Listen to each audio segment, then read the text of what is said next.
Hey guys, welcome to the audio commentary for my video on Ex Machina. I'm sorry it took me so long to do this one. As soon as I posted the Ex Machina video, I drove the next day up to my parents' house for Christmas, and then I was there for a week, and I didn't have all of my equipment with me, and then as soon as I got back, I started working on the next video, which then took up all of my time, and so that's why it's taken this long. But it's here. So for this audio commentary, I want to talk about the different versions of the script that I went through for Ex Machina. I had a couple different things that I wanted to, like different topics than are in the final video that I was trying to make work and just couldn't quite get it to land, and it actually took a long time to eventually throw all that out and then kind of rewrite half the video. But the first thing I wanted to talk about is something called the orchestration of characters, which is a variation on things that I've talked about before, but it's a term that comes from one of my favorite books on writing, which is The Art of Dramatic Writing by Lajos Egri. And I can put the link in the description for that book because it's really good. It's a book about playwriting from like the 50s, but it's still very, very relevant for screenwriting today. And so the idea of orchestrating your characters is essentially saying, well, so I have a quote that was in the original version of the script. So the quote I chose was, "When you're ready to select characters for your play, be careful to orchestrate them right. If all the characters are the same type, for instance, if all of them are bullies, it will be like an orchestra of nothing but drums."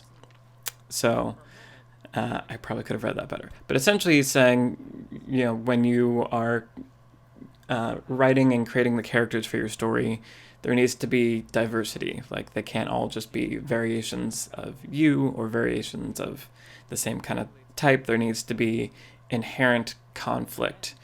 And that can take lots of different forms. It can be that they have different desires, like that's pretty critical, is that different characters have different desires, which creates conflict.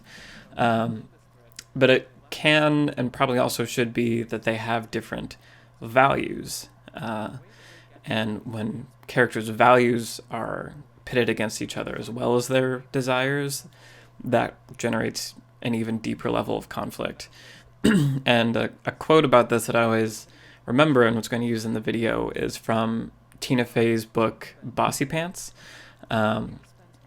where she talks about coming up with the idea of 30 Rock and when it all kind of clicked for her.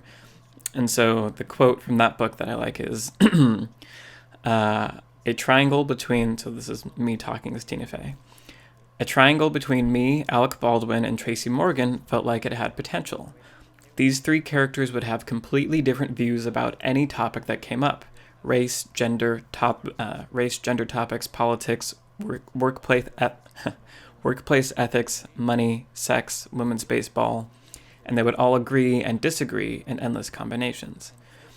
And so that sort of became the engine of 30 Rock, is that there are these three characters, Liz, Tracy Morgan, and Alec Baldwin's character, that have very different views about all these things, and so a plot could be generated each episode based on, choose a topic about, women as writers, and all three of them would have different points of view, and there would be conflict and things like that.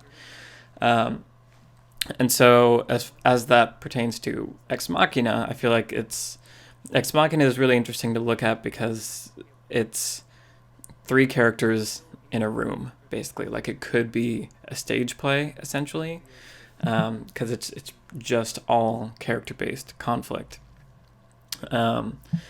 And so, and the three of them are very different. Like obviously Oscar Isaac is this insanely rich, physically intimidating person who like has a kind of charm to him, but it's sort of fake charm because he's really just interested in manipulating and using Caleb. And, his personality is such that like, he has sex robots. He's kind of more wild and carefree as opposed to Caleb, who is more conservative and like a nice guy and sort of sensitive to like, is it appropriate to have like robots as sex slaves, and like so they just have very different personalities and different values that kind of butt heads along the way in the story. And then Ava is obviously very complicated because she's an AI, and you could argue that we never really get to know who or what Ava is. But, she's a different life form that's pretending to be human. We don't know what her values are necessarily, but at the end, we get to see, at least in the case of Caleb, she doesn't care about this human life being left behind. So anyway, that's sort of overview of the idea of orchestrating the characters so that there's inherent conflict besides just, whatever external plot mechanics may be happening. It's like you want the characters, if you were to put them in a room, to be able to generate conflict and be entertaining in and of themselves.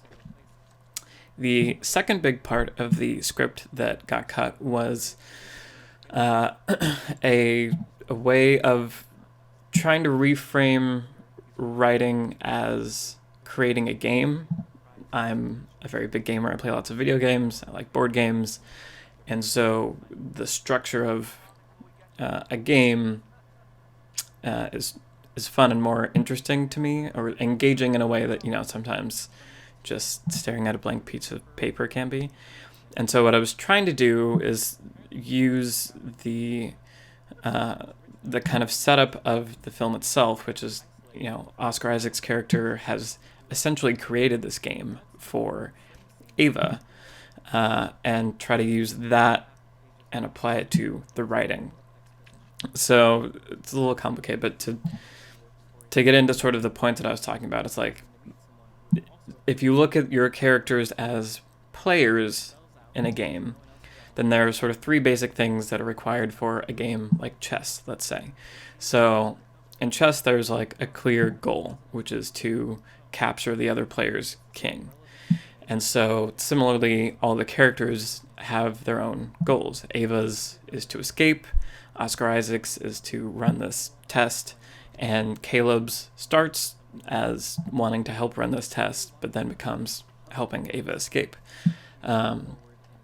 So all the players have their goals, and then there needs to be things that are preventing them from getting their goals. So in chess, there are boundaries. There's only, I don't remember how many squares there are, but there's a chessboard, and everything that happens on that chessboard. So whoever's playing has to achieve their goal within the boundaries of the chessboard. And so similarly in Ex Machina, it all takes place in this one location, and Oscar Isaac has designed it so the boundaries are very specific. Like Caleb only has access to, a couple rooms, and he only sees Ava, at certain times, like once every day, and it's always monitored by Oscar Isaac. And Ava is even more contained, and if we are thinking about it as Ava's story, her challenge is essentially, you can't leave this one room. You've only ever been in this one room, and one time a day you will get a visit from someone. And so your goal, if it's to escape, is now you have to escape, but somehow making that happen within the boundary of this one room and this access to one person at one time. And so the last element of this sort of game metaphor was the tool set, is what I was calling it. So like in chess, knights move in an L shape, or queens can move like however many this, and rooks, like they all, each, whatever they're called, each thing has their own set of abilities that they can use, but also those come with weaknesses. So they can move one way, but they can't move another way. And it's kind of the same thing in Ex Machina. And so if we're looking at Ava, she's trapped in this room. She has access to Caleb this one time a day, but her tools are that she can shut down the power when she wants to. So she can affect the boundaries briefly for a brief time, and has her powers of manipulation. And so then the game becomes, how can Ava use her ability to shut down the power and her powers of manipulation to influence this person that she has access to once a day to escape. So essentially that's what I was trying to discuss, is how to think of writing as a game, and maybe that makes it more fun or interesting or gives it a different spin, thinking of your characters as having goals within boundaries, being able to use their tool sets to accomplish their goals. Hopefully that was helpful and made a little bit of sense. Thank you very much for supporting the channel, and I will see you in the next video.